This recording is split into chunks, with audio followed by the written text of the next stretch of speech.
Hey, it's Eric here at Peachtree Classic Cars. I've got a 1953 Chevrolet 5-window pickup truck. I love 5 windows, they're my favorite.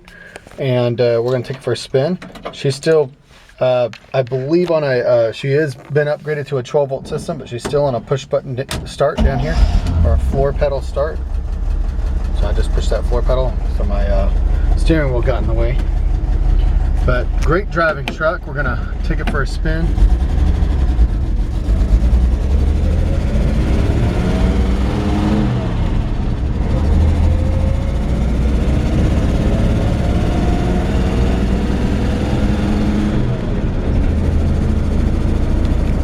Strong engine. Of course, you can hear it's got a little exhaust leak. It's the donut. This truck drives really straight. Virtually no play in the steering wheel at all, which is awesome. I'd say like this one, you know, it just drives normal. You know, I'm not steering all over the road to keep it going straight. That's a real nice bonus. Most of these old trucks that we buy, they just have a tendency to want to, you know, kind of steer all over the place.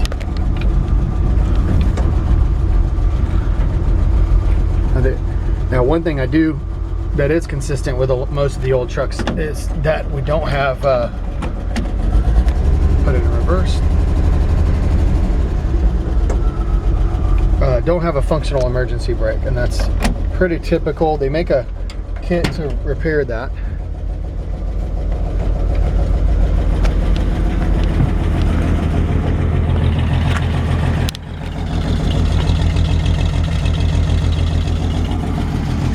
So yeah, where the exhaust attaches to the exhaust manifold with the pipe, the donut there is blown out. That's not uncommon. Right down there, you can actually feel the air coming out of that. So it's got a little bit of a, and it could be as easy as tightening it up, but usually replacing the donut, not that difficult to do. I just don't have time to do it. Hear the solid lifters clicking away, and I remember the first time I got one of these about 12 years ago, and I called a buddy of mine. I said, man, the engine on this truck clickety clacks a lot. And he laughed. I said, it sounds like a diesel. He said, yeah, that's old trucks. So just runs and drives and feels like a nice, healthy, solid engine. And one of the things I love about these 235s is that they're kind of like a bulletproof. Actually, yeah.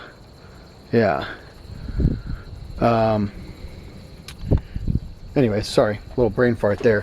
What I was thinking about was it's got an alternator, so 12-volt system, oil filter, which is a nice bonus. They don't always have oil filters on them. Underneath the hood, inner fender wells, firewall, all solid and rust free, and even the horns work. I mean, look at how big those things are, and they are loud as hell. Nice clean under the hood. Just, you know, I just got done pressure washing it, cleaning it. Actually, just got done cleaning the whole truck. And one thing that's tough is it is pollen season in Georgia, and I literally just wiped it off 10 minutes ago, and it's already starting to get pollen again. This is our highest pollen count these next couple of weeks. But gosh, I love 5-window trucks. Like I said before, they're my favorite. This is just, to me, the iconic look. I love old F1s as well, the Fords from the late 40s and early 50s. I think for me, this is the the last year of like the iconic pre-war look when it comes to body styles. And then you get into the, you know, the 53 is the first year of the F1, and then the halfway through 1955, Chevrolet changed their 3100 body style to what we call the Tri-5. And you start getting into a more modern look. So anyways, beautiful truck. The body's actually very straight. The paint is a driver quality. It's older. It's got a few spots. You know, there's a spot there where you can see the primer underneath. A couple of little spots. I mean, this is an older paint job. I would guess 10, 12, 15 years old. And if it was my truck, I probably wouldn't even think about painting it. I don't think I would. One little spot down here, little spot of filler that's popped out, and Pretty clean overall. A couple little spots of, you can tell whoever did it years and years ago. You know, a couple little spots of filler. Nothing that indicates to me that this is a Bondo bucket truck, as some men would call. But this is an old Tennessee truck, Cleveland, Tennessee.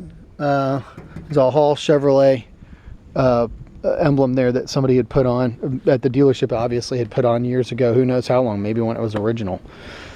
But it is a Tennessee truck, Tennessee titled. Little spot there, bottom fender, but roundness, smoothness, sides of the bed. I mean, this is one of the things I'm always looking at on an original bed, is inside. You know, when you throw in plywood and 2x4s inside a bed like this, it's just beating it all to hell. And this one, it doesn't have that. If you throw in hay bales in here, you know, you really don't beat the bed up that much. So aside from the inside of the tailgate, which has obviously been used, the bed on this truck and the side fenders and everything, the step ups even, are all in pretty good shape. Top of the truck, sorry, like I said, excuse the pollen.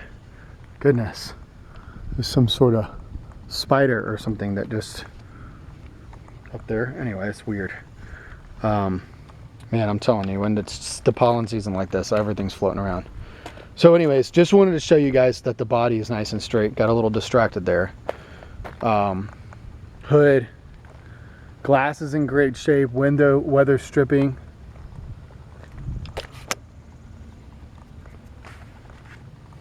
And Pierce said all the glass is actually in good shape. Inside, the seat's been recovered. It's a cloth over vinyl, and it's very comfortable. Headliner's old and ripply, but still in good condition, or fair condition, I'll say. It's old and ripply. What made me think of to say good condition is it's not all ripped up and torn, but yeah, I'd probably put a new one in. Original dash. One of the things I wanted to show.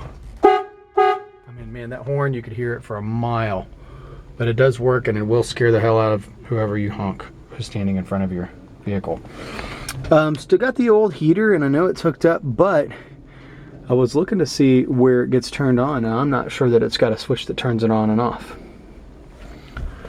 So, love the fact that the dash is uncut and unmolested.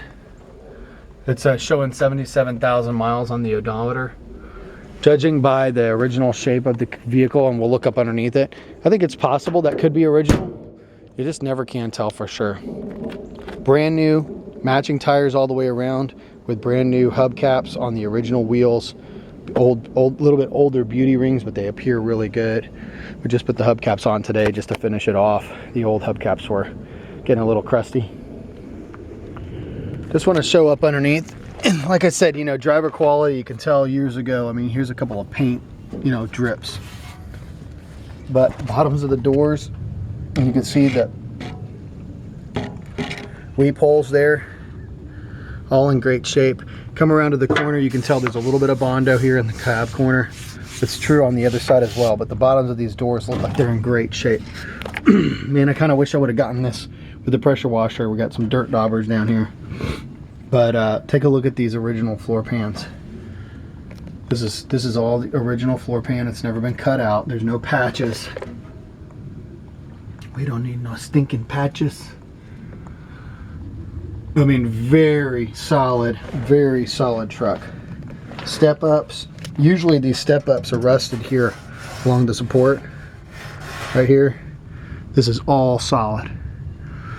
I can't call this a rust-free truck, but I'm going to say this is a very solid, very, very minimal rust truck. We'll take a look at here's the one. I knew that there's one spot right there pointing to that. And that's a very common spot and a very easy spot to repair. Obviously, it's small and flat.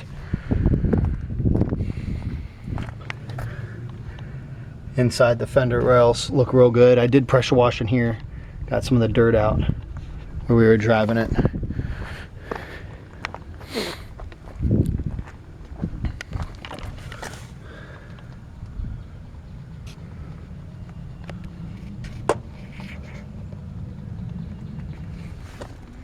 We'll go ahead and undo all the fender wells, I believe. On this side we've got a little spot too.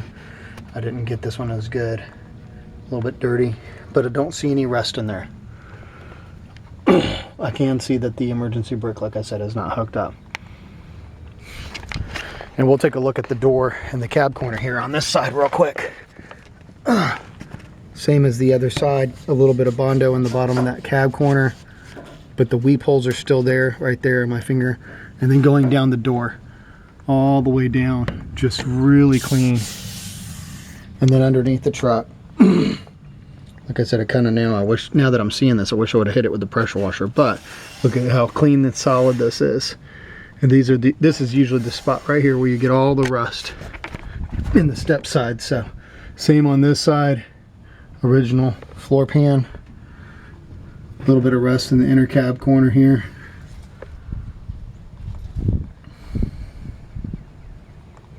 So it really wouldn't take much to make this truck, you know, just a little bit nicer. I think for me, it's fixing the exhaust leak. Probably be at the top of my list. And I've driven the truck a few times.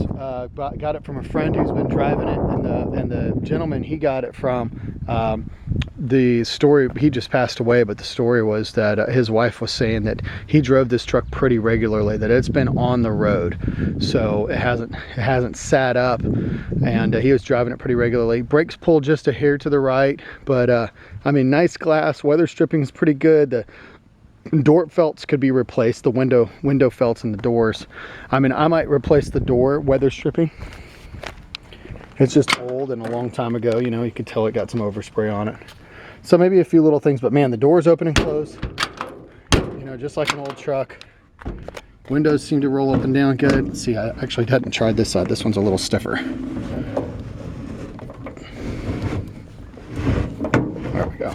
Seems like it maybe hasn't been rolled down in a while, but no problem with the mechanism. And I know the other side rolls up and down real easy.